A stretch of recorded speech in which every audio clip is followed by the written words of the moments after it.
काहे रूठल जात सकती डीजे उमेश सुखीपुर बाजार।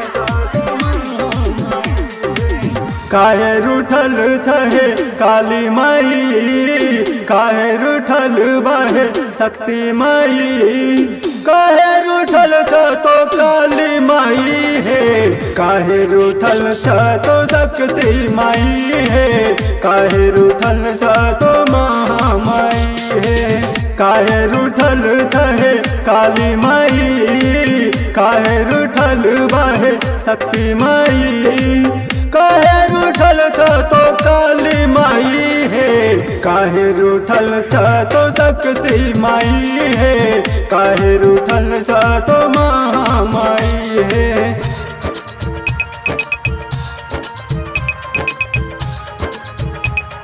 नाम क्या है आपका? डीजे उमेश सुखीपुर बाजार। जलम दल माई तो ही हमरा है, गोद खेल माई काखे झूलैला, गोद खेल माई काखे झूलैला, जलम दल माई तो ही हमरा है, गोद खेल माई काखे झूलैला हो, जन्म दल माई तो ही हमरा है, गोद खेल माई काखे झूलैला, बच्चे में किया न तो मारी देला है, काहे रूठल छ तो काली माई है, काहे रूठल छ तो महामाई है। Angika recording studio Rupauli Purnia Bihar.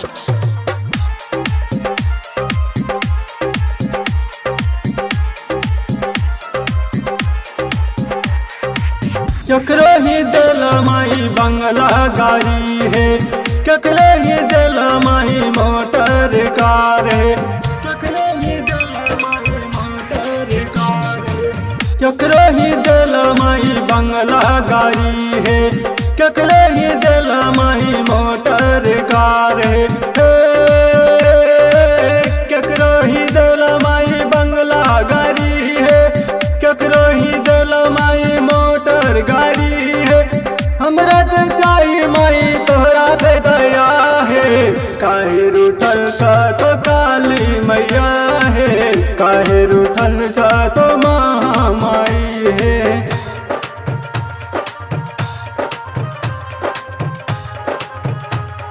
नाम क्या है आपका? डीजे उमेश सुखीपुर बाजार। केकरो ही दिल माई सोना चांदी है, केकरो ही दिल माई हीरा मोती है, केकरो ही दिल माई हीरा मोती है, केकरो ही दिल माई सोना चांदी है, केकरो ही दिल माई हीरा मोती है,